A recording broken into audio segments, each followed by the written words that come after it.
So I believe breath is the starting point. I think it's so powerful and it's free. We can all train our breath for free. It's such a powerful way to come to the moment where literally is our point of power. That was Kerri Walsh Jennings, and this is the Holistic Athlete Podcast. I'm your host, Shanti Soleil. I interview professional and Olympic-level athletes on the emotional, spiritual, and psychological components of their sport. Together, we'll explore how to optimize energetically so we can show up as our highest self, whether it be in our sport or in other dimensions of our interconnected lives. Today, I am interviewing arguably one of the most incredible female athletes of our time, a 3-time Olympic gold medalist and 1-time bronze medalist in beach volleyball, the Kerri Walsh Jennings. At the age of 41, Kerri's career is still going strong. With over $2.5 million in winnings, Kerri leads the sport in total earnings. Not only is Kerri a fierce competitor on the court, she is also fierce in life off of the court. She has started her own company, P1440, to help athletes take advantage of every second in the day. I brought Kerri on the show today to share about her inner journey and what she has faced along her path. We discuss spirituality, the power of breath, and the importance of gut health and mental health. Before we get started, I wanted to give a quick shout out to my favorite superfood brand, Purium.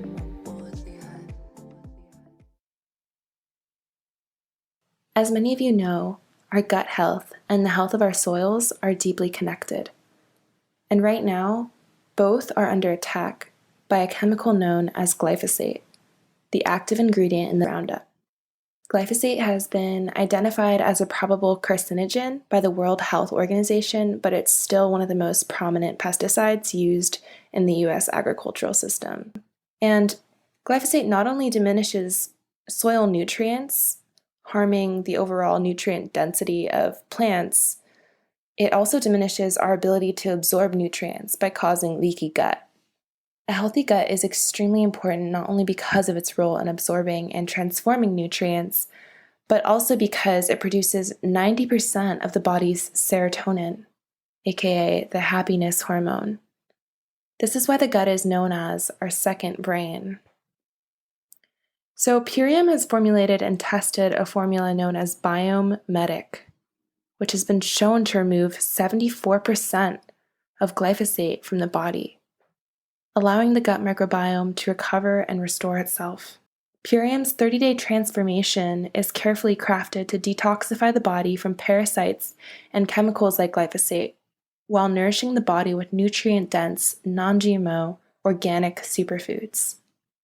In this 30-day transformation, people have experienced everything from clearer skin to weight loss, increased focus, a reduction in anxiety and depression, and so much more.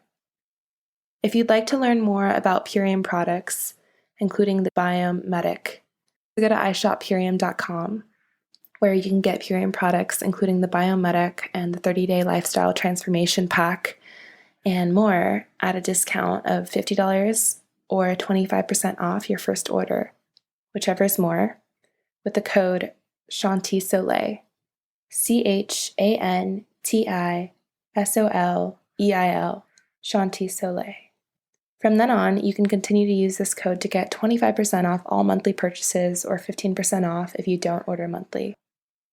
Finally, I'd like to say that Purium is currently expanding and looking for new brand partners to spread their mission of health and wholeness and connection with Mother Earth. If you feel called to be a voice for this mission, you can find me on Instagram at Shanti Soleil. Again, that's CHANTISOLEIL.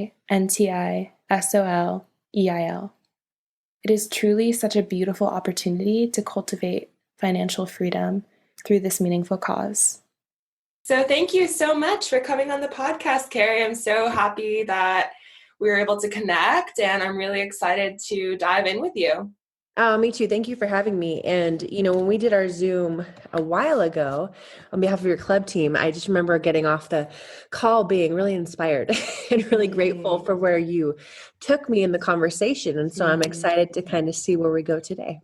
Thank you. Appreciate that. I found that talk very inspirational too. And if our listeners are curious, I will link that conversation in the show notes so they can take a look at that as well. So let's dive right in. Can I ask you what holistic means to you? My interpretation, or the way I try to live holistically, is just kind of the 360 development of myself. Everything that I do to develop myself is inside out. And so holistic is real. It's all inclusive, all encompassing. And it's just literally the whole human experience. And so that's what I'm working to develop. A lot of athletes, and I think the perception of athletes, and I've been a high performing athlete for a long time now.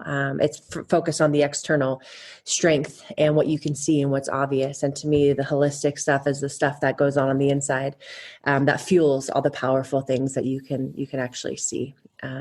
But yeah, I'm going to go think about that one later and go look it up. I think that's a beautiful answer. I love that. Kind of gave me a visual, like the 360 of the human. So you mentioned in the past when we connected that you are really connected to your spiritual path. And you mentioned just now, like the inner self and that journey and the importance of that as a high performance athlete. Can you share a bit about your spiritual path and how it's influenced your sport and been influenced by your sport?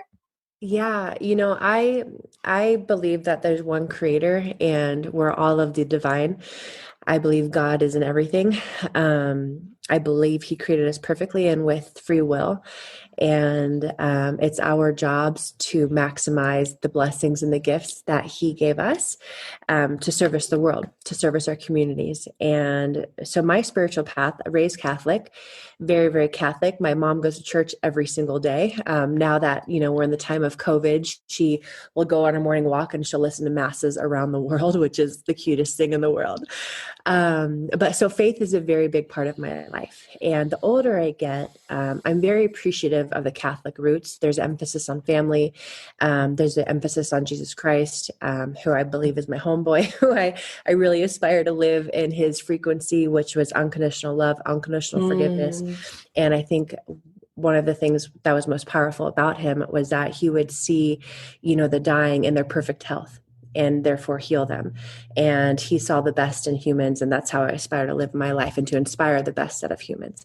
But now that I'm older, I just believe that, Buddha, being Muslim, being Christian, it's all the same. It's just kind of by a different name, different cultures, different expressions of religion, which, kind of in sum total equal one God. But I'm so happy that I'm Catholic. I love all religions. I don't know much about all the religions of the world. But those preach, to love thy neighbor and, the golden rule. I think it's all beautiful. But in my path, as an athlete, faith is a huge part. I've been through a lot of dark times in my life. I've been through a lot of dark times as an athlete, and my faith has gotten me through. I feel the spirit in me. I feel fueled by it. I see it all around me. And in my hardest times, I've been encouraged to, and now it's my default pattern. I double down on faith. And to me, that just means knowing that I'm equipped to handle whatever's in my life and that it will all work out. And it always has. My life experience has showed me that. So I think spirituality is a very powerful tool. My purpose in life is much bigger than just me. But if I can take care of me, then I will be able to serve my purpose to the world, I believe. Wow, that's so beautiful. Thank you for that. Yeah, I strongly resonate with that. Understanding that you expressed that, the religions of the world are often expressing the same truth of unconditional love and faith in the potential that we have within ourselves. So beautiful. Thank you for sharing that. And that ties perfectly into my next question for you, which is that, many athletes, including myself, struggle with this moral dilemma of whether it's right to pursue a professional sport and whether we are contributing enough to the world, or whether it's selfish to pursue something like sports. In some extreme cases, I've had people claim that sports are a way to mind wash the masses, a form of entertainment to keep people distracted from showing up to what's really important. I don't necessarily hold that belief, but I have struggled with, is this something that is morally right to devote my life to? Is this enough of a contribution to the world? And I was curious to ask you, have you struggled with any similar questions of morality in choosing to devote your life to your sport? And if so, how did you overcome it? The question of morality has never really came into my consciousness with regard to my profession. At times, it has felt trivial. Before I became a mommy, I had been pro for 10 years and I was just ready for more. And what had used to fill me up 100% body, mind, and spirit, because I'm developing myself within my sport, started to feel trivial, and my soul was calling for more. And so that's when my husband and I decided to have babies. And that just expanded my personal evolution and my perspective in a billion ways. And it allowed me to more deeply connect with my God and my faith, and my inner knowing, which was powerful for me. I believe sport in itself is so pure. To me, it's about character building. It's about, learning to work within a team and to serve the greater good. Through the mechanism of yourself, right? Developing yourself to be the best you can be so you can serve, and attain and do amazing things that people think are impossible. I think that all good things can be bastardized. And, if you look at kind of like what you're saying, the moral issue where sport can be considered a distraction to the masses, I believe that's been used. I mean, if you look at, the Colosseum in Rome, right? And the gladiators and all of that, I believe that the most pure things can be bastardized and they can be taken hostage. And I think what's happening in our world today, and probably, I don't even know for how many decades, but it's not the sport itself, but it's what surrounds the sport. I think that dumbs down the population. I think the junk food commercials, I think the materialism that's shown on TV, I think the provoking, and sexualized manner with which, a lot of things are just happening, around the entertainment of sports.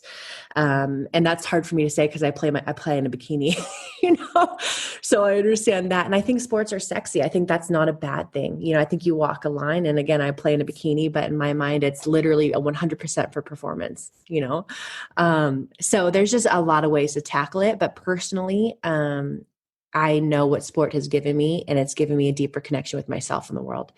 And there's no question, there's no negativity with regard to morality there. I think that we have to work hard to keep things pure and to keep things on the up and up. Otherwise, people in charge can take over the agenda. Like if you look at today, there's so many powerful political movements going on, but that have been bastardized. And the message is getting lost because of, how it's just been taken hostage, I believe, by people who are trying to divide. And that's scary, but we can only control what we can control. If something doesn't sit well within your soul, either you get out of it or you do something to change it, and for me, I'm just a believer that the best change in the world comes from the self. So powerful and so inspiring. And I love how you separate kind of the tool from how we use the tool. I have a similar perspective on social media. A lot of people have negative perspectives on it, but I just see it as a powerful tool. And what is the kind of consciousness behind that tool that's being amplified with it? I think it's a similar point that you're making with sports. Is it's not the sport itself, but it's how we're relating to it and what surrounds it, like you said. Yeah. No, there's so much goodness, and there's so many things. Like we have the most resources, like what a time to be alive in the world, right? But it makes it just so important to be intentional.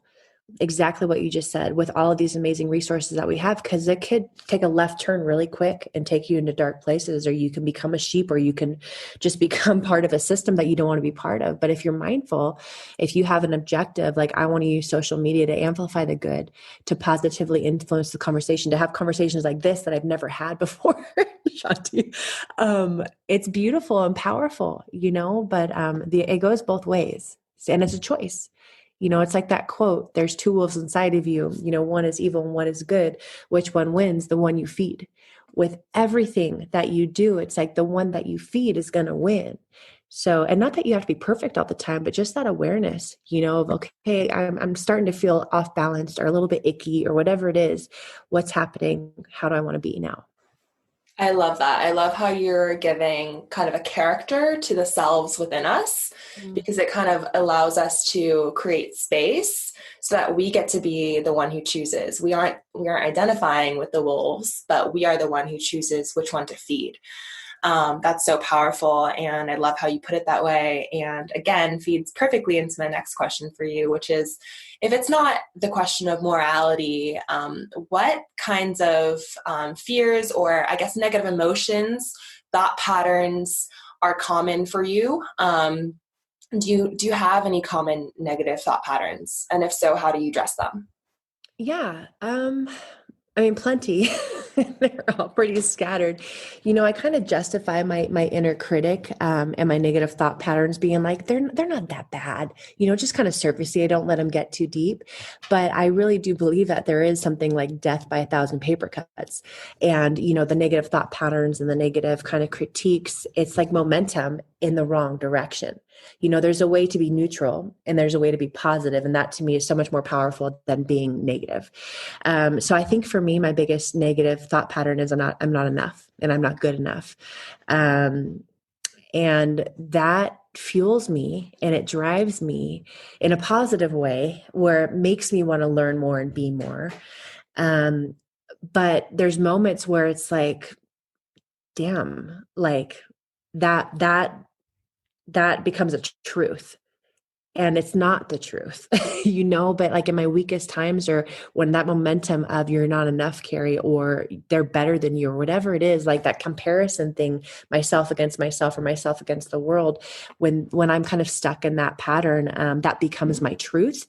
And then I live less powerfully and I live in fear and I make decisions that are just inherently weaker because it's coming from that place. Instead of being like, this is where I'm at. I know I'm not 100% here. I have lack, I have limitations, or I'm not showing up in this moment knowing, like in my best performance, but I'm here. So I'm going to make the most of it. I belong here. I want to be here. I signed up for this to be here. Even in the most terrible moments, I signed up for this. So I want to own it and move forward powerfully. And so I think for me, when people say, pick a word, or finish this phrase, I am blank. A lot of what I want to say, like one of the first thoughts that always come to mind, I always want to say capable, but that's coming from a place of lack, right? I am capable, even where I'm lacking. And I'm capable because I'm curious and I'm a hard worker and I will crack the egg until I find the solution. And if time runs out before I find the solution, I'll always have another chance. But negative thought patterns are gnarly. And I'm very aware of that main one in my life. And I want to eliminate it. I'm done with it. Almost, apparently.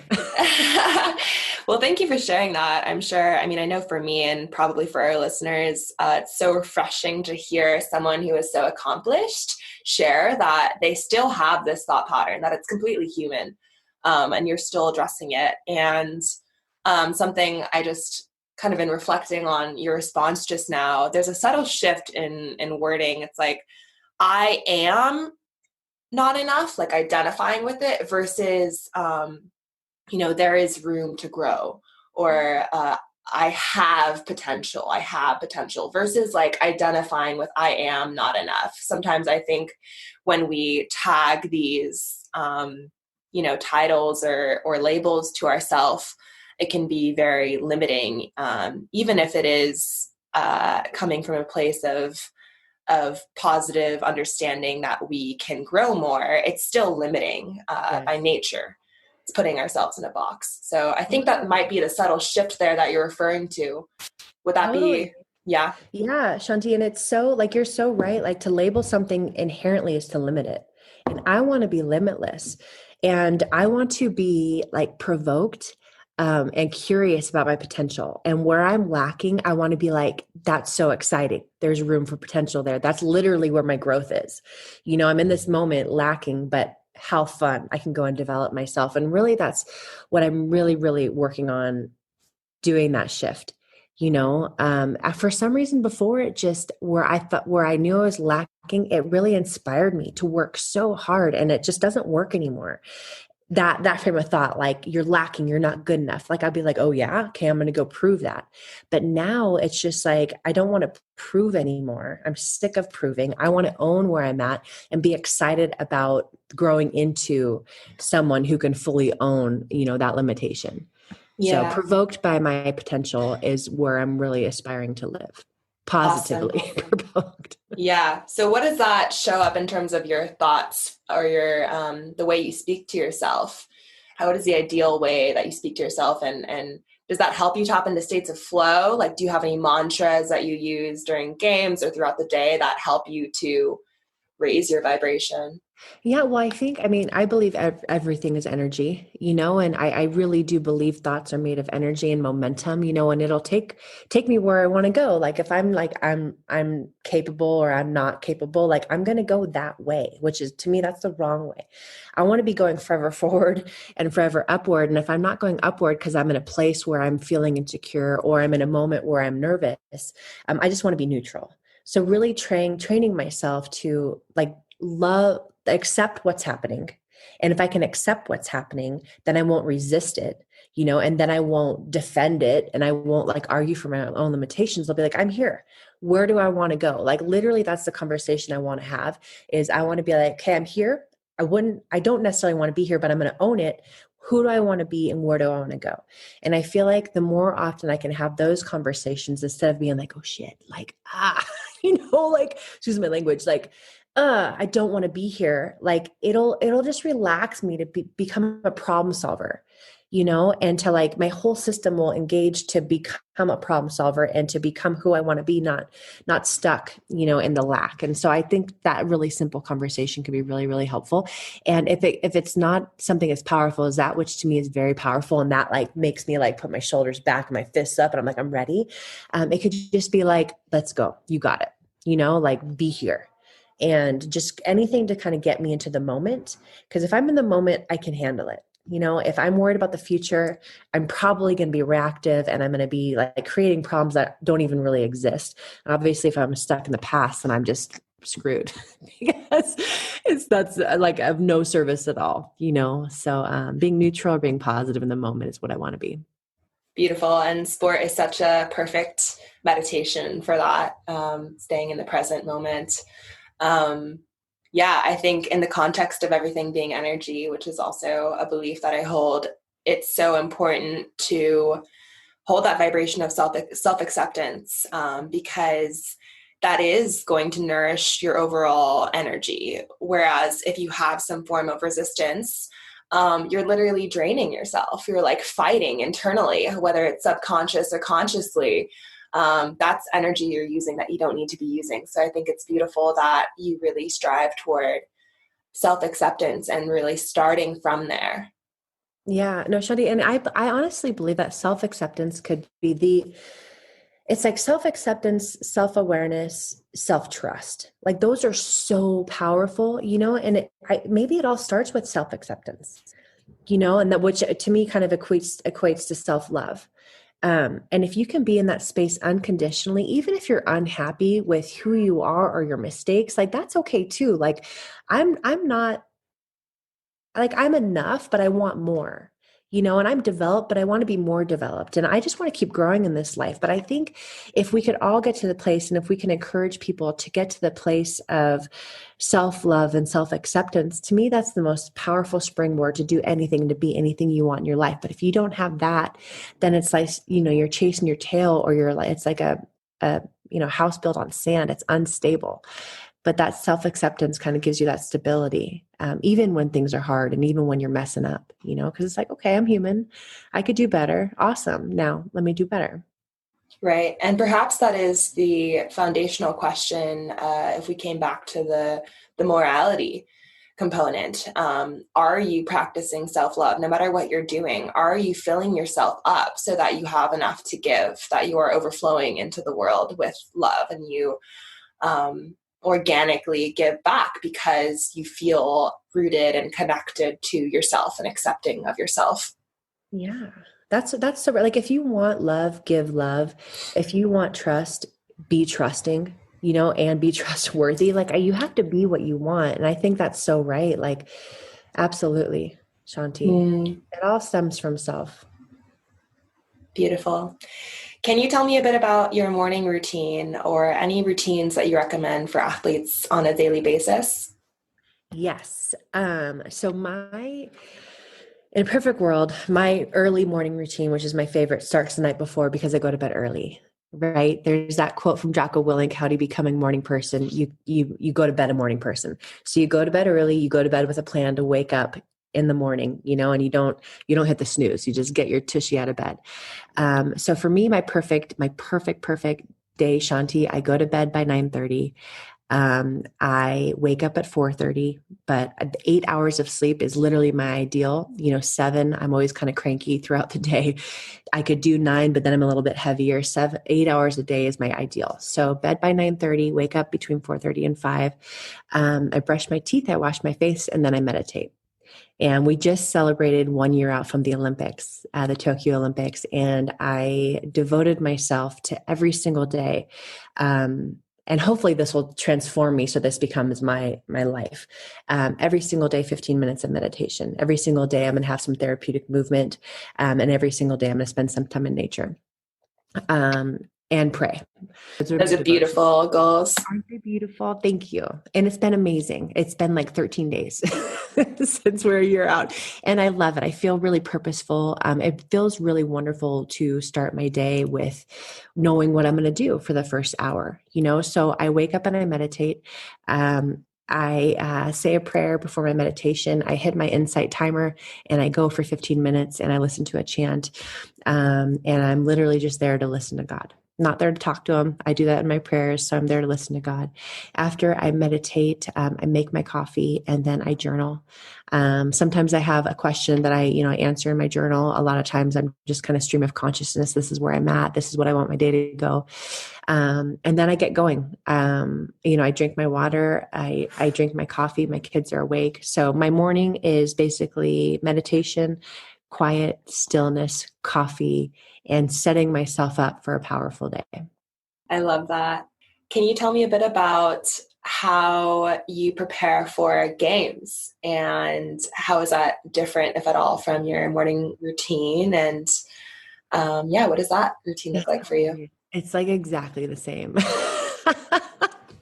The stillness, the sitting in quiet, the sitting in silence, all of that's the same. Like, that's my one non-negotiable before a match, is that I create dedicated quiet time to be with myself.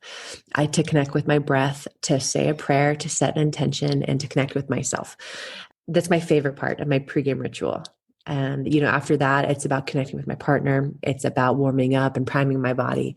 But the first half an hour of my pregame routine is just like my morning routine. I always have something hot with me, even if it's 99 degrees, I'm drinking either my coffee or my hot tea. I just love it. I think psychologically, I figured this out. I think it's like a hug and it's like my happy place. I feel safe when I drink warm. So that's part of my pregame ritual as well. But the intention and the kind of connecting with myself, I think, are the most powerful. After I do that with myself, I do that with my partner. We come together.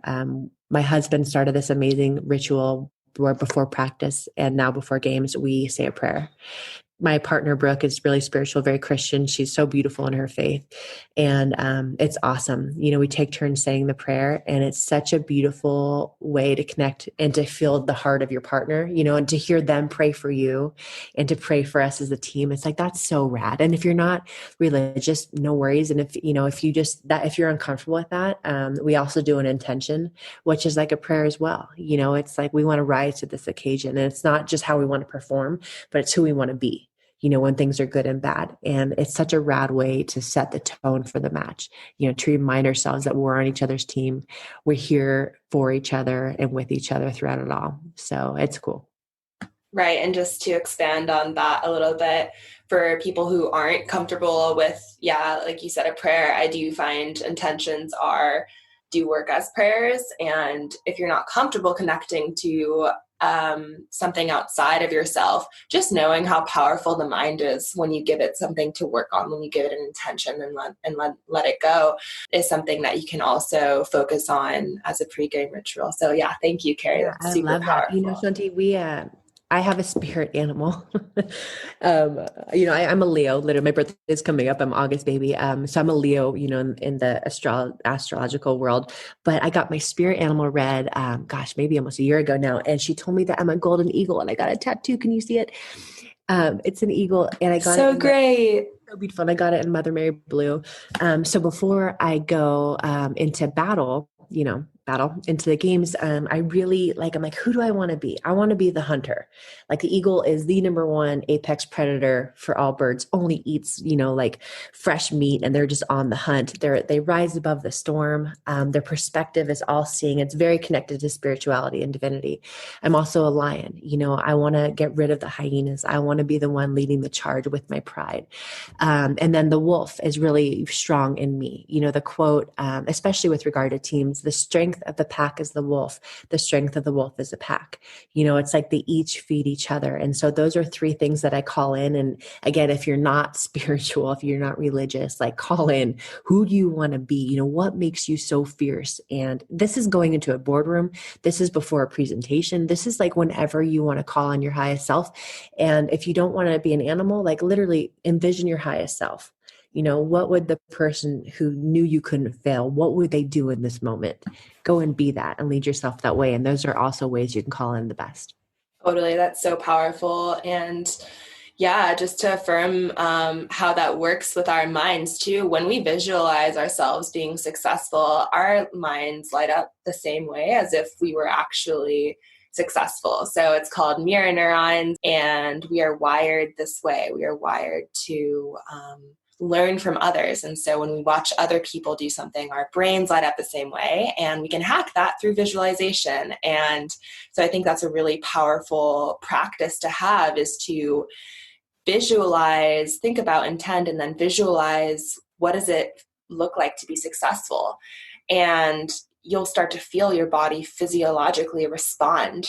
And then you're going into the game as if you already are successful, which is, I think, the core of manifestation. I love it. 100%. It's a free rep. Visualizing is a free rep at living in victory. It's a free rep at getting yourself out of trouble, and envisioning your perfect technique or your perfect speech, whatever it is. Visualization is such a powerful tool for all the reasons you just said. And for me, I've just turned the corner with visualization, because I used to literally not be able to visualize because I didn't know what perfect looked like. And my brain is so powerful. Like you just said, I had this moment where my coach was like, Kerri, no, I watched old video on this woman playing, and I was like, okay, this is the block move that I'm going to do. And then pregame, our talk with my coach is like, no, you're not going to do that at all. You're going to do this move. And in the game, Shanti, I only reverted to what I visualized on. Like it was ingrained, and I just trusted and I lived it so much. And then during the match or after the match, he's like, Kerri, what were you doing? I was like, I was doing exactly what you told me. He's like, you were doing the opposite. I was like, oh shit. And I went back and watched video, and I'm like, so that really took me away from visualizing because I was so afraid. But to me, it's like visualizing, not a perfect technique. It's like how you want to feel, everyone's like, that's what good feels like. And I'm like, but it didn't feel good. Like excellence to me is a feeling, and technique to me is a feeling, because every day, every ball is different, so I just need to flow with it. And so for me, visualization, I finally took the reins off. I need to visualize perfect. And now I visualize like just dancing with the ball, I'm being in the moment, and I turn on all of my senses when I'm visualizing, so that when I do imagine myself hitting and waiting on this set, like I feel the sand and I feel my sweat, and I'm like there, and that to me is powerful, because I was afraid. And I stopped visualizing for a long time because I was afraid of it. And now I'm not anymore, because it's so powerful. It's a silly resource not to use. Wow. Yeah. I love that so much. And I think what you just distinguished between is something that's so relevant for life in general. We don't need to visualize what our perfect life is like or what the destination is like. Actually, the destination is a feeling. And when we give that that North Star for ourselves, there's actually a million ways to get there. So I love that you say that, and I love that you apply that to your sport. And I think that's something that's also really central for, manifesting your goals and your success. So thank you for that. Good job reframing that, because you said it perfectly. Great job. Oh, thank you. North Star is so important. And then being flexible in how you get there. Yeah. Yeah, I agree. How much attention do you pay to your breath? Do you have any experience with breath work and or like conscious breath control through yoga? And how has this played into your athletic experience and performance? So I believe breath is the starting point. I think it's so powerful and it's free. We can all train our breath for free. It's such a powerful way to come to the moment where literally is our point of power, right? And so for me,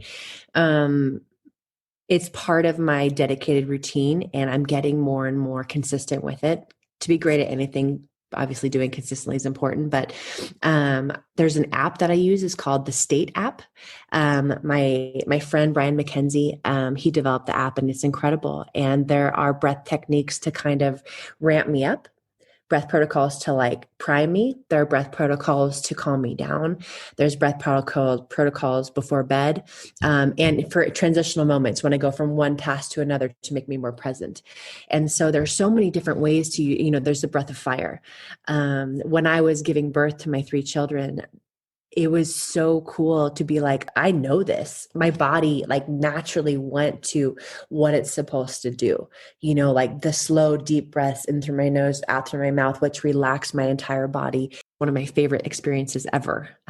I love it. I love it. I love it. And so I believe in breath work, now in the time of, COVID and, we're all worried about our breath. Literally, I just feel like we can train ourselves and we can empower ourselves to be prepared to fight through this virus if we get it, But breath to me brings me back to the moment.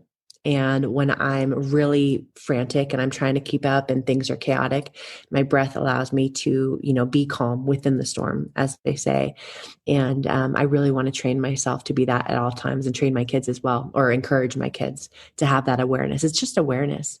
Like if I'm being I talk so fast and I am a mouth breather, but when I recognize it, I'm like, okay, I can slow my roll and it all starts with my breath. My brain will chill out, and then I could, be where I'm at more on purpose. I love that. It's such a powerful, like you said, free tool that we get to use. And it all starts with the breath. Whether you're in your sport or not, you can practice. So really powerful. I'm also a huge advocate for the breath. And thank you for sharing your perspective on that. Instant meditation when you breathe. Yes. Meditation could be like 1 second long, just one slow, deep breath. Yes. A reset, so. Love that. Yes. I'll find that app that your friend made and link that in the show notes. It sounds like a really cool resource. How do you approach your nutrition? Is there something that you have found that works best for you? And how do you know when your nutrition is on point? How is it affecting your game, your cognition, your physicality? Yeah, well, I love food. Period. Like I really love it. I really believe that food is medicine. And so therefore I try to eat as much real food as possible, stay out of the middle aisles. Like I need to start and be more mindful of eating processed food, because there's just so much junk in there that we don't need, that my system is so refined that it tells me in one moment that I ate something that doesn't sit well with me, so much sugar, which shows up, in my performance, in my inflammation in my joints, mucus, like all of these things in my body show up in a negative way when I'm not mindful of my nutrition. So for me, protein is the number one thing I build my every meal around, every snack. Protein is number one. There's this woman I follow, and I'm going to start working with her. Her name is Dr. Gabrielle Lyon. She's incredible. And she's a nutritionist, and she focuses on protein. And she just said this like maybe a month ago in a post, and it's like, this was shocking to me, but you need to eat 30 to 50 grams of protein per meal at a certain age. She was talking about adults, for your body to even trick trip the mechanism to develop muscle mass in your body. So if you're getting less than 30 to 50 grams, whatever your weight is, you're supposed to do the math to see what you need, but your body won't trigger itself to replenish and rejuvenate and rebuild your muscle. And so you'll be skinny fat. You can be eating the cleanest diet in the world, but if you're not getting enough protein, you're going to feel weak. You're going to feel malnourished. You need protein, and that there's so many ways to get protein. I'm a meat eater. I crave it. I really work really hard to get organic everything. When they mess with the labels and instead of organic, it says natural, like these little things I'm starting to wake up to drive me crazy. My mom got type 1 diabetes when she turned 50, which is like not heard of. Late onset type 1 diabetes is that's so weird. But she works so hard to eat so cleanly, and there's so much misinformation on labels, and it pisses me off. Like it's not right. And so that's why if we choose real food, raw, unpasteurized, we cook things really simply, that's going to nourish our body very well, which will lead us to a healthy gut, which will lead us to, better hormonal control, better moods, better choices, better feeling lives. For me, I had this realization, like maybe a year and a half ago, that I had 7 courses of antibiotics in 8 years because of all these surgeries and infections that I had. And I don't even look at Tylenol. I don't take drugs. I don't do anything, but I had all these surgeries and they require you to take antibiotics. And 1 course of antibiotics messes with your gut for 2 years. And I had 7 of them. And I don't know if you can see, but I've had all these gut issues and skin issues. And I literally thought I was like in mental decline. Like 8 months ago, I thought I had dementia. Like I could not focus. My emotional control, I couldn't recall. I just didn't know where I was at for a long time. And I finally went and got tested, and my gut was just a mess. Like so many pathogens. I had parasites. I had all these things because of that. I mean, thank goodness for antibiotics when you need them, but, it just led me down this really horrific thing that I'm really still working on healing. And now I have leaky gut and I need to heal it. And it's going to take a year of being perfect. And I'm not perfect, but sorry, long story, but nutrition is hugely important. Yeah. And I believe food is medicine. We got to use it that way. Wow. Yeah, there's a lot there. And I really appreciate you opening up about the places you went and how you realized that was connected to your gut health. I think gut health was kind of trending for a little bit, but now it seems to be not really talked about much. And it's huge. It's called our second brain, but some people call it our first. And so the health of our gut and the health of our microbiome is massive for ideal performance, for our cognitive performance, for our physical performance. It's huge. So thank you for touching on that and sharing a bit about where you're at. You're welcome. Gut health, it needs to be a constant, kind of like sleep. Like those things are non-negotiable. When you're feeling gross in your life or unwell, like go to those 2 places first. It's like someone told me the other day, they're like, when you bring a pet into the vet, the number one thing they ask is, what are you feeding them? When you bring a human to the doctor, they never, ever mention nutrition. And it's so backwards. Yeah. So it's just food for thought, and we all are different.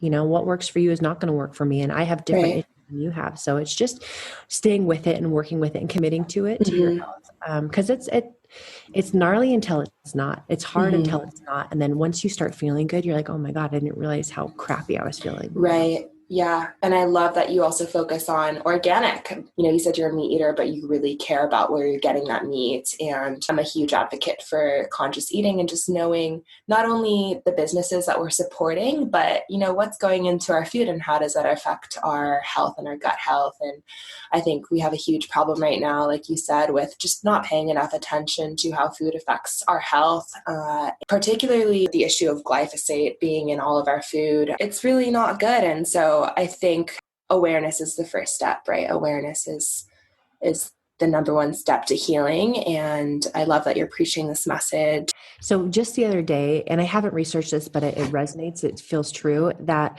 some are organic, and then there's some non-GMO. like on the labels. And I thought non-GMO meant that it was 100% perfect, but that just means that it's not genetically modified, but they can still use pesticides and all these things. But to me, that's just such a distraction. Like, oh, it has that stamp of approval. Okay, that must be healthy. You know what I'm saying? And it's like organic is the top. And then they created this subcategory of non-GMO where they're tricking people into thinking they're making the better choice. Do you know what I'm saying? And it's, to me, that pisses me off. It's not honest. And so it's up to us to be aware. If I could respond to that real fast, I do think there is some benefit in non-GMO in terms of what we are supporting. You know, for example, Monsanto, they own and sell most of the seeds in the nation now to our farmers. And so I think that's totally backwards. And it's actually a really disempowering system that is created where these farmers start to get stuck and indebted to Monsanto, and they have to continue purchasing these GMO seeds, which they actually need to use pesticides on in order for them to have a successful harvest. So I do think non-GMO is important, but I do hear what you're saying in terms of that doesn't mean it's necessarily healthier for you. They could still very well be using pesticides. Yeah, I thought they were equal was my point, but I thank you for that clarification and I fully agree. But it's just like, it's like a dumbing down of the ideal. They kind of give themselves some wiggle room and they're kind of tricking us and be like, oh, okay, I trust that now, when it should not be blind trust. And, I was just my last example is that I use a lot of stevia. And if you look at most of the stevia in the market, the number one ingredient in stevia in the raw is sugar. Like and stevia is the second or third ingredient. Like it's so crazy to me, and so, yeah, it's just awareness and being curious, learn, like finding experts who do the research. If you don't have time, that you trust, that will point out to you so that you can learn how to critically think about nutrition or performance or sleep, whatever it is. Totally. Yeah. Thank you for that. Do you have any supplements or superfoods that you take or recommend? Man, I should show you my supplement kit. I have so many. So my favorite brand is Standard Process. They're out of Wisconsin and they're all real food. It's beautiful. I've been to their factory. They're down home. I do their cleanse, their detox once a year. I firmly believe in it. Now that I have leaky gut, it's a bit aggressive on my tummy. Because it's real food and it's really hard for me to break down and process. So I'm trying to find another alternative. And then, to be honest, outside of Standard Process, if I take anything that's outside of their system, it's because it's on directive of, my people who are trying to help my gut heal. And for my chiropractor, who it's so rad about chiropractors, they do see food as medicine and nutrition is a part of their wellness program. And I love their awareness there. But outside of, I have three people who help me with my nutrition outside of Standard Process. If it's anything outside of that, it's because they told me, and I don't even really pay attention. I just say, okay, this is going to heal me. Okay, I trust you. I know that they prioritize clean and sourcing and factory, because the factory has to be up to date and not kind of mix the bad with the good. So they're on point there. But I have a lot of trust in my people. They've never steered me wrong. Awesome. Yeah, I will link the Standard Process products in the show notes. Thank you for that recommendation. So getting down to kind of my final questions for you, I wanted to say that we are in a time of brilliant change. The world is going through these massive transitions, and I think a lot of the darkness in the collective subconscious is coming to rise to be in the light. And, many people have been calling this transition a transition to New Earth. And I wanted to ask you, what is your role as a leader during this time? And what is the legacy that you want to leave behind long term? Oh, golly. Yeah, well, I firmly believe that the systems that are breaking and coming crashing down right now are full of darkness. And I believe that there's so much more good than bad. I think it's unfortunate that we're kind of seeing that the leadership in a lot of different industries have hijacked these industries, and that, the leaders at the top have a lot of darkness in them. But I think the light and a majority of the humans like within the industries are amazing. And majority of humans on this planet are amazing. It's just the leadership that has gone a little bit wonky. I think in times of chaos, where order comes out of chaos, because we have to find new structures, we have to develop these things. It's my job just to focus on what I can control and to be what I aspire the world to be. I want the world to be kind. I want the world to be accepting of each other, but holding each other accountable. I always want the world to be fighting for the good. And to me, that means rejecting the bad, and that means, if I consider something bad, if it's a bad human, I'm going to stay away from him. I'm not going to rage against, because I feel like that's throwing, fuel on the fire. If it's a bad nutritional program or company, Monsanto, I'm going to stay away from them. I'm going to kind of vote and shop my conscience, and really vote in and shop in the light, and support those doing good. But my legacy, Shanti, I want to be a good human that left the world a better place. I really do want to be a light. I believe God has gifted me in so many different ways, and certainly gifted me with my platform and my sport that is so beautiful and has helped me develop myself. But now it's allowing me to be inspired by and to get in touch with other amazing people like yourself, and to be part of the conversation, guiding and encouraging people toward their best self. I just really believe that the antidote to chaos, like Jordan Peterson, he's a hero of mine, his book, 12 Rules for Life, the antidote to chaos, that's the title, is within. It's me, it's you, it's each of us as individuals. So if within 1440 and within myself, if I can be your biggest cheerleader so that you become your best self. And if I could, be the one in my life that's my own hero and inspire others to do the same, I think that'll be a powerful legacy. It all comes down to me, and it all comes down to you. And that's awesome. That's a beautiful thing. That the tribe mentality, the herd mentality, the sheep mentality scares the hell out of me. It really, really does. I think it's a powerful, really light and divine thing to be a non-conformist right now, in a powerful way. I'm not violent. I'm not toxic. I really want to be and preach who I aspire to be, which is good. And right now that's kind of being a non-conformist, and that's a little bit scary because I like people to like me. I like to be comfortable. And these are uncomfortable times, but I feel like in uncomfortable times, you have to sit with yourself, know who you want to be, know where you want to help guide the world, and then just go for it. So powerful, Kerri. Thank you so much. And I really want to acknowledge and affirm that you are that light for me and for so many others. I really appreciate your authenticity and your vulnerability and your courage in choosing the light and guiding yourself first so that you can guide others. Thank you so much. Well, thank you, Mama. Thank you for seeing the good in me. I appreciate it. Yeah.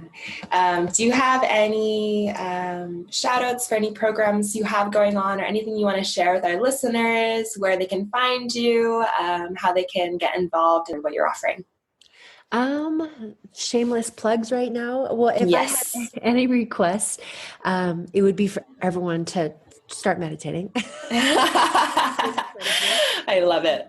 I think that's awesome. That's a good starter kit, and it could be 30 seconds. It could be one breath, wherever you're going to start. If, Platform 1440 at Platform 1440 is our company, and we're really working to service our sport, the sport of volleyball, and to unite it and to be a light and to be a home base for everyone in the sport, and to train the athletes and the coaches holistically, body, mind, and spirit, the 360 of the human. So people could follow 1440, and if it resonates with you, please put some action behind your support, whatever that means. If we have an event, show up. If you like a post that we do, forward it along, whatever it is. But ultimately, no, I just want to just say thank you for your time, and for your leadership. It's these conversations. It's so interesting, Shanti. I feel like my subconscious has these conversations a lot, but to speak these things out loud is different, and what I've come to learn with podcasts and with being asked, these questions that make you go deeper. It's a valuable exercise to speak your truth, even if it's bad.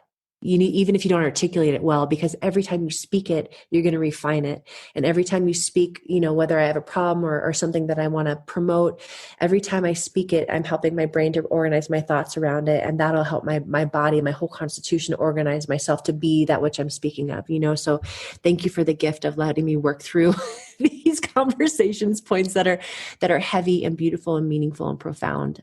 It's important. The time is now for us to do everything on purpose. The time is now for us to think critically and to come together.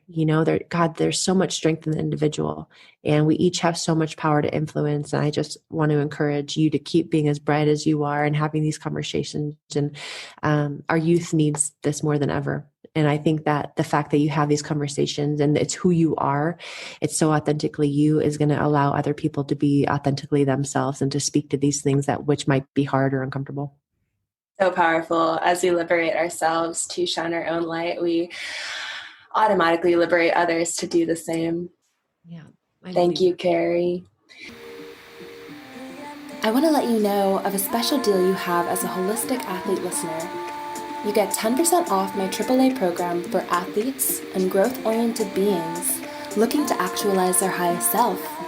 This 1-month program integrates the highest cognitive enhancing techniques to raise your vibration and align your actions with your purpose as a holistic being. Or if you're not ready to commit to this transformation yet, but you want to support my mission, I'm currently offering an opportunity to become a Patreon online. Just $5 a month really helps me to keep these conversations going. And as a listener, you get to sign up today, and I'll send you an art piece of mine in either sticker or small print format. So, if you have found value in what I'm offering and you're able to give, just go to patreon.com/ShantiSoleil to get started. I really do appreciate it. Namaste.